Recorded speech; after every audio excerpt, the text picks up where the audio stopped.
Ravens flock. The flock rundown is the place to be. My man Ryan has been a lifelong Ravens fan since he was born.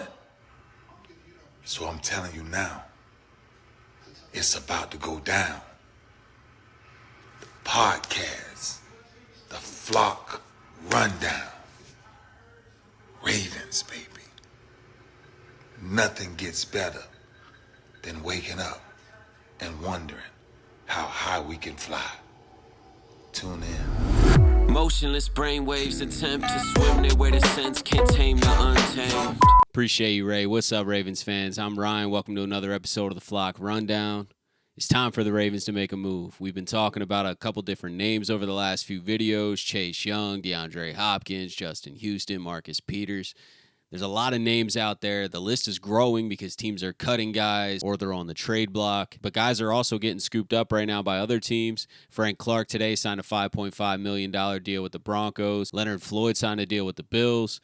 So there's two edge guys off the market. Justin Houston still is available. Yannick Ngakoue still available. Jadeveon Clowney still available. If we're going with a cheaper option like that, I'm leaning Justin Houston just because he's been here, knows the defense. He's just a rock-solid pass rusher, hard worker. He can be a situational pass rusher for us. We can rotate him in. If we're going for a cheaper contract of value, I think Justin Houston's the guy. But also reported to be on the trade block is Danielle Hunter from the Vikings and still Chase Young from the Commanders. I made a video on Chase Young the other day saying the Ravens should at least call, just see what it takes to get him. I know it'd probably be a one-year rental anyway, but if it's a fifth-round pick, it might be worth it. But out of Danielle Hunter or Chase Young, I'd rather have Danielle Hunter just because he's on the field. He's a proven player in this league who consistently balls out. Based off performance, I'd lean Danielle Hunter all day. But here's why I don't think the Danielle Hunter trade would happen or the Chase Young trade's going to happen either. The Chase Young trade's just risky. He's got an $11 million cap hit this year, so it would kind of take up all of your remaining cap space. I do think you could get him for a fourth or fifth round pick because I don't think the Commanders have much leverage. But he's barely been on the field. He hasn't performed much. His upside's exciting. I'd like to take a chance on him, but I don't think the Ravens are just because he's not proven. Because he hasn't been on the field, and we do have a lot of injury concerns already.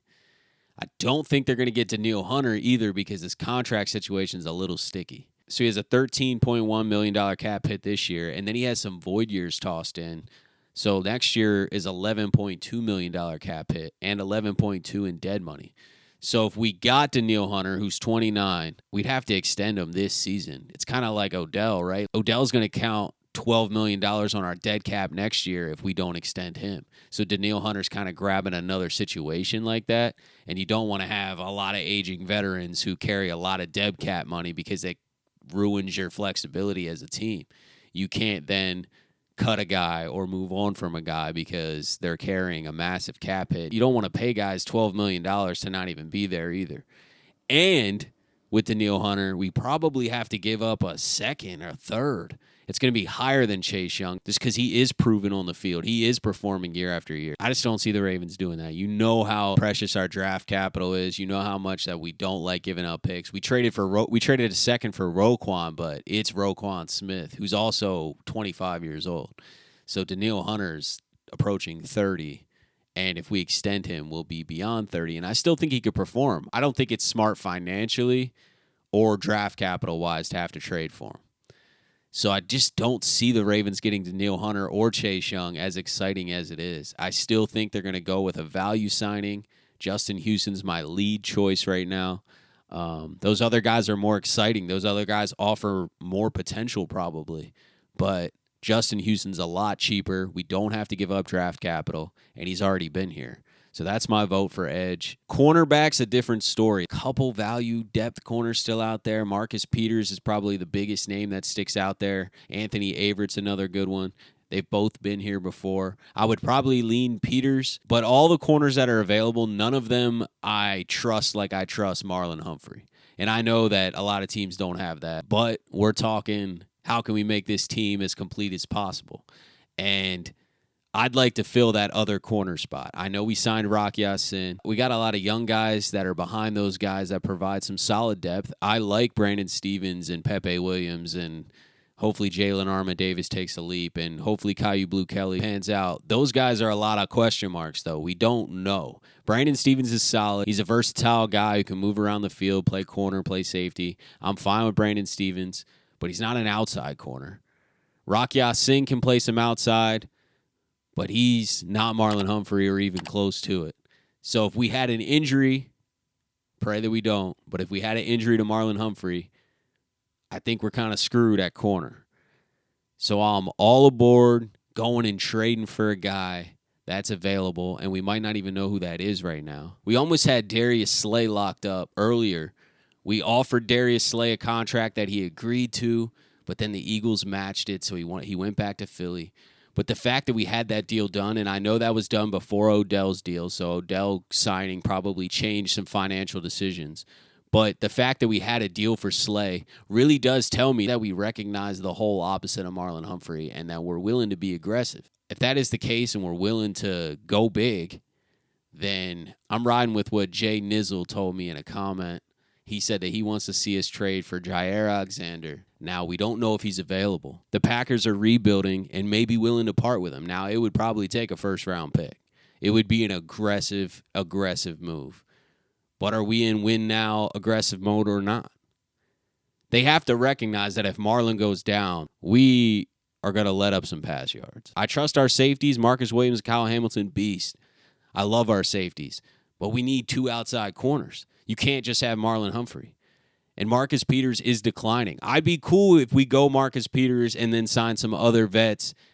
I get it. We have a ton of depth. We can rotate a lot of guys. I think we can get by. I think we'll be all right, especially because he already understands the system. He's a really smart, instinctive player. I think we'd be okay. We'd get by.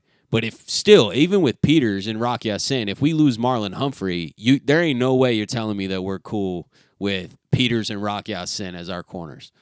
And then they got to hold up, too. It just scares me. I'd rather have a more proven corner. And it doesn't have to be as big as Jair Alexander. That's a dream scenario that I just can't get off my mind. The other big floating name still out there is DeAndre Hopkins. He's visiting with the Titans this week. That tells me that I think he's searching for a payday or maybe just kind of feeling out what the top of his market is. He hired an agent, so he's going to play the game. He's going to try and maximize value, I think. I don't think the I want to play for a contender is exactly true because you wouldn't take a visit with the Titans. But Josina Anderson said, my understanding is Baltimore will monitor his free agency. Whatever that means, obviously everyone's monitoring his free agency. But that got the fan base stirred up a little bit again, saying, we're not out of it, we're not out of it. He'd have to take a massive pay cut. It would have to be a one-year deal. I would love to have Hopkins if the price is right. It might prolong Bateman and Zay Flowers' development a tiny bit if Hopkins and Odell are very involved in the pass offense. But they might grow faster, too. You know, this could be a one-year rental for Odell or Hopkins, and then you lose one of them and you extend one of them a year or two, probably Odell, and then you have Bateman and Zay another year older who are ready to then step into a premier role of this offense. I could see both ways, and I'm okay with both ways. If we got Hopkins, sure, it's insanely exciting. I think this offense would be ridiculously stacked. If we don't get Hopkins, I still think we're okay. Even if we had an injury, I know everyone's like, oh, we need injury insurance at the receiver position. Even if we had an injury to any of the top three guys, Odell, Bateman, or Zay, I still think we're okay. We're in a way better position than we were last year. We just were relying everything on Bateman. Bateman goes down, no one really else. Robinson stepped up, but he can't be your number one. So now you have Odell, Bateman, and Zay. If one guy goes down, I think we're okay. And now if two or three of them go down, then yeah, we're screwed. Most likely that's not going to happen. Sure, there could be an injury or two. A guy could battle through something. And I like our depth behind them too. I like Duvernay and Aguilar, and we'll see who that other spot ends up going to. We just signed Laquan Treadwell. We got Demas from Maryland. We got Prochet and Tylan Wallace in them too. So somebody will fill out those last spots. But the depth behind the top three guys is solid. It's better than we've had in a long, long time. It might be the best ever. So adding Hopkins is an enormous luxury, and we'd all be super excited for this season. But I don't think that's a necessity. The price definitely has to be right. I'm way more focused on getting a corner and then getting another depth edge guy. The edge guy doesn't need to be a premier guy. Daniil Hunter and Chase Young are also exciting. I just don't see it happening. So I'm leaning towards Justin Houston at edge. At corner, I really hope we just go trade for a proven corner. I don't want to just rely on getting Marcus Peters. Even though I do want Marcus Peters back, I'm being greedy. And I want someone that we can absolutely trust opposite of Marlon Humphrey, because then I think we are as complete of a team as we can possibly be. But let me know what you guys think. There's a lot of names floating out there. As the days and weeks continue, the names are going to grow. People are going to get cut. People are going to get traded. What are the Ravens going to do? Who do you want the Ravens to get? Let me know in the comments. As always, guys, I appreciate you tuning in to another episode of the Flock Rundown. Have a great rest of your day, and I'll see you guys next time. Motionless brainwaves attempt to swim their way to sense, can't tame the untamed.